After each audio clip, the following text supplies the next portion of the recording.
मन भ्रमित हो, मन मार्ग से विभाजित हो रहा, तो निवेदन है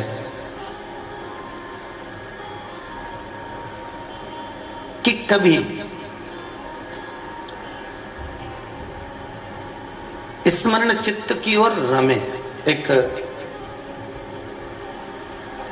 प्रश्न बड़ा सुंदर है। महाराज जी, जो कोई मंत्र ना लिया हो तो क्या वह एकादशी व्रत रह सकता है? बिना मंत्र लिए किया गया सत्कर्म, पूजा पाठ, भजन कीर्तन का कोई फल नहीं मिलता? अगर मिलता तो कैसे?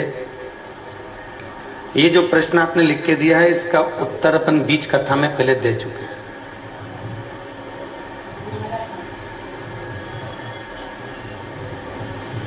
एकादशी के व्रत के लिए कोई मंत्र की जरूरत नहीं होती।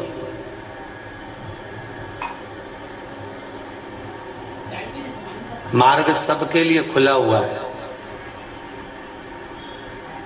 बस धारण आपको करना है कि आप भगवान का भजन करें, कीर्तन करें, स्मरण करें, एकादशी का व्रत रखें और उस व्रत की प्रबलता से उस मार्ग में पहुंचे। हाँ, यदि मनुष्य की देह मिली है, मानव का शरीर मिला है, और मानव का शरीर यदि हमको प्राप्त हुआ है, तो मृत्यु शैया पर सोने से पहले, आपको कल कथा में कहा था, यदि मान लो कि कोई गुरु नहीं भी है, तो आपको क्या कहा था कि भगवान को, शंभु को, शंकर को गुरु तत्व माने, गुरु माने।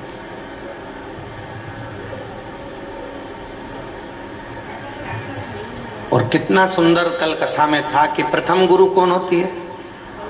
मां। चलो इतना तो याद आया कथा। बस ऐसे आपके जीवन में अगर कथा उतर गई ना, तो फिर तो कोई दिक्कत ही नहीं, फिर तो कथा आनंद थी। प्रथम गुरु कौन? मां।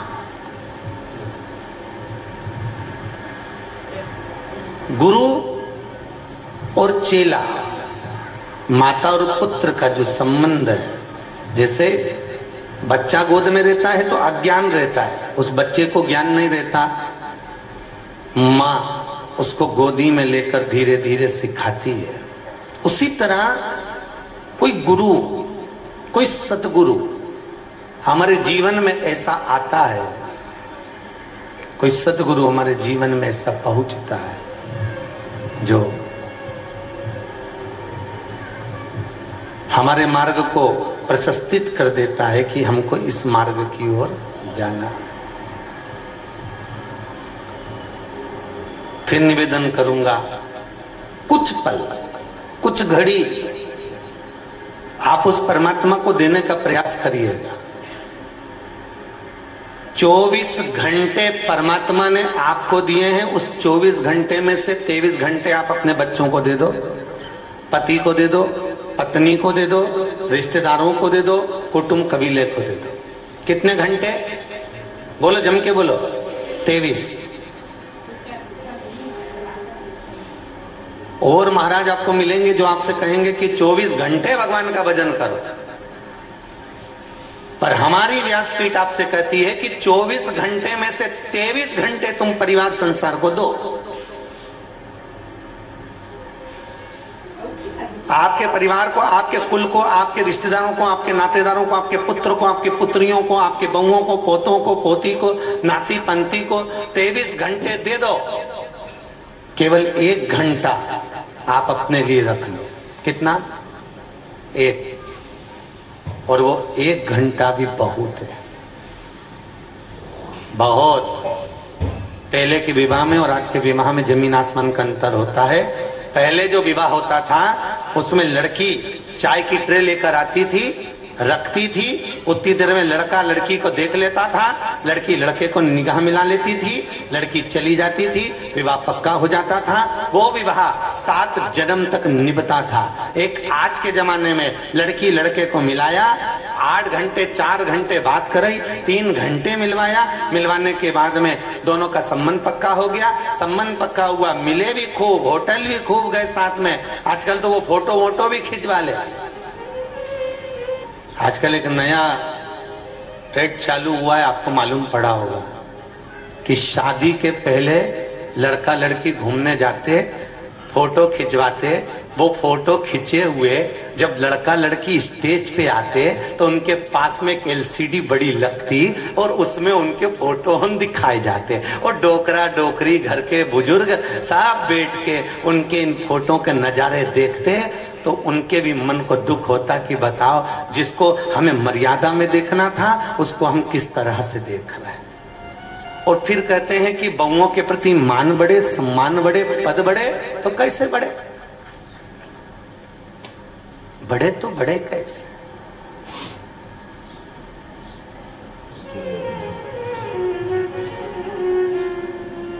भजन, भोजन, धन और नारी पर्दे में अच्छे लगते हैं।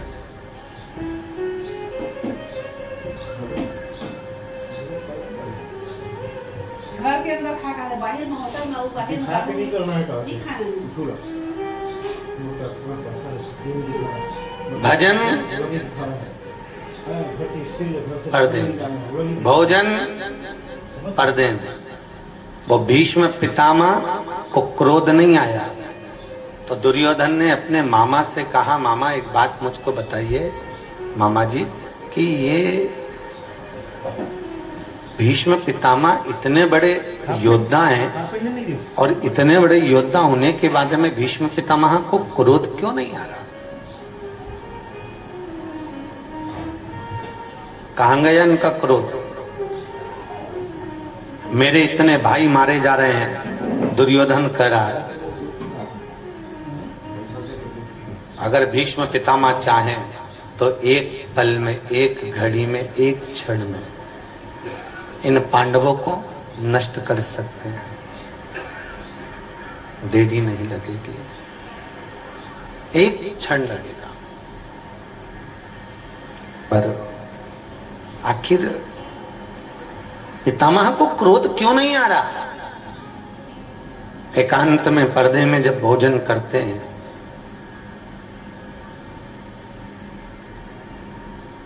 तो इनको क्रोध नहीं आता। यदि भीष्म पितामह के भोजन पर चंडाल की दृष्टि पड़ जाए तो पितामह को क्रोध आ जाएगा, ये पक्का है। बस चंडाल की दृष्टि पड़े और क्रोध आया। तो दुर्योधन ने मामा से कहा, मामा जब भीष्म पितामह एकांत में भोजन करते हैं, पर्दे में भोजन करते हैं, सात्विक भोजन करते हैं, तो वहां चंडाल कैसे भेजूं?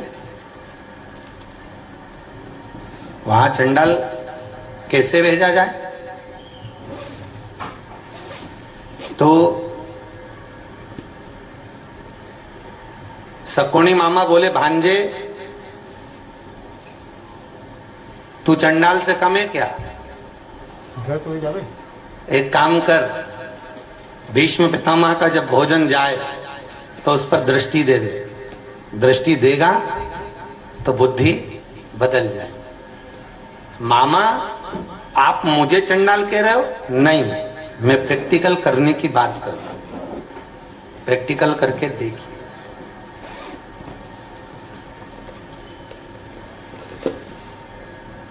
और जब भोजन की थाल भीष्म पितामह के कमरे में जा रहा था, चम्मच मंगवा रहे हो? आज वो भोजन का थाल दुर्योधन लेकर गया और जब भोजन नीचे रखा, वस्त्र को हटाया और भीष्म पितामह ने भोजन किया तो कह दिया दुर्योधन, कल का सूर्य अस्त होते हुए अर्जुन नहीं देख पाएगा। बस भोजन किया और बुद्धि बदल गई। जैसा खाया अन्न वैसा हो गया मन, जैसा पिया पानी वैसी हो गई पानी, जैसा पिया दूध वैसा बना बुद्ध। बुद्धि गाय से बनी है, दूध से। थैली का पियोगे तो थैली हो जाओगे, डब्बे का पियोगे तो गोल, और गौ माता का दूध पियोगे तो निर्मल हो जाओगे। बुद्धि दूध से निर्मित होती है कि हमें कैसा दूध पीना है। महाराज, हम क्या देना चाहते हैं, हमारी बुद्धि हम कहां ले जाना चाहते हैं, हमारी चित्तवृत्ति को हम कैसे समर्पित करना चाहते हैं, ये हमारे ऊपर।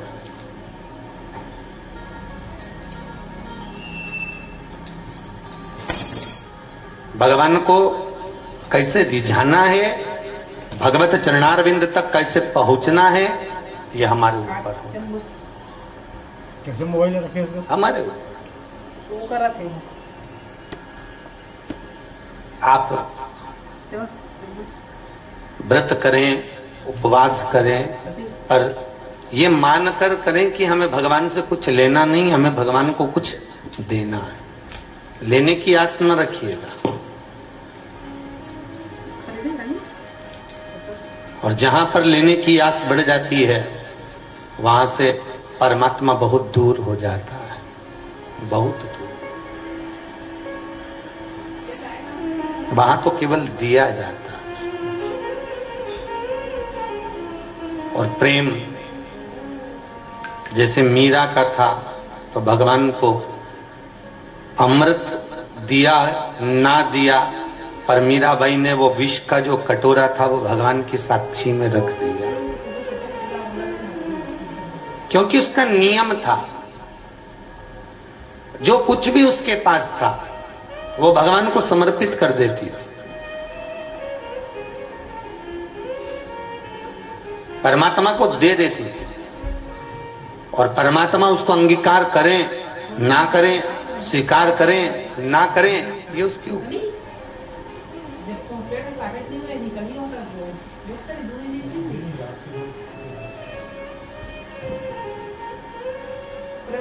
अधिक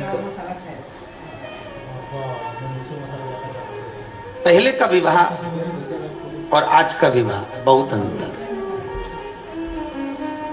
बहुत अंतर।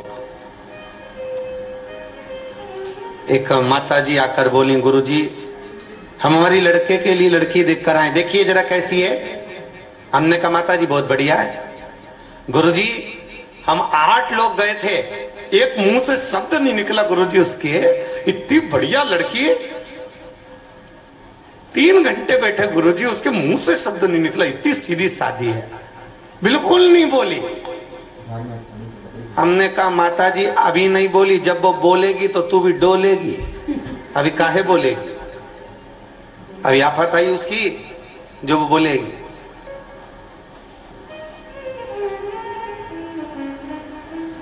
अभी नहीं बोल पाए।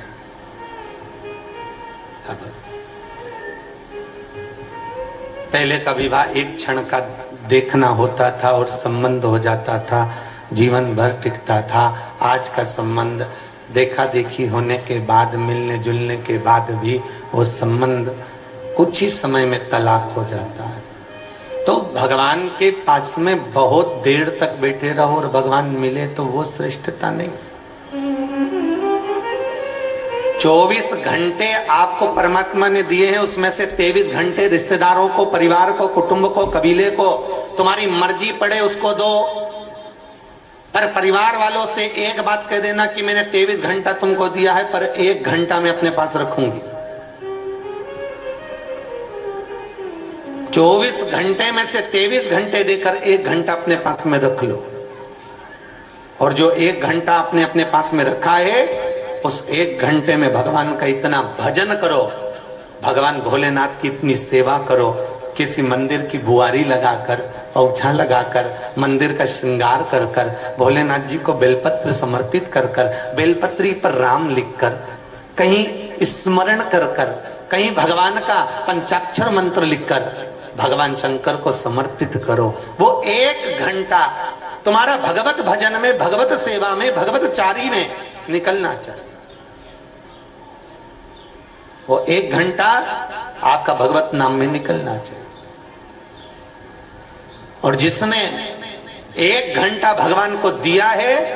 मृत्यु के समय पर जब यमराज प्राण लेने के लिए आएगा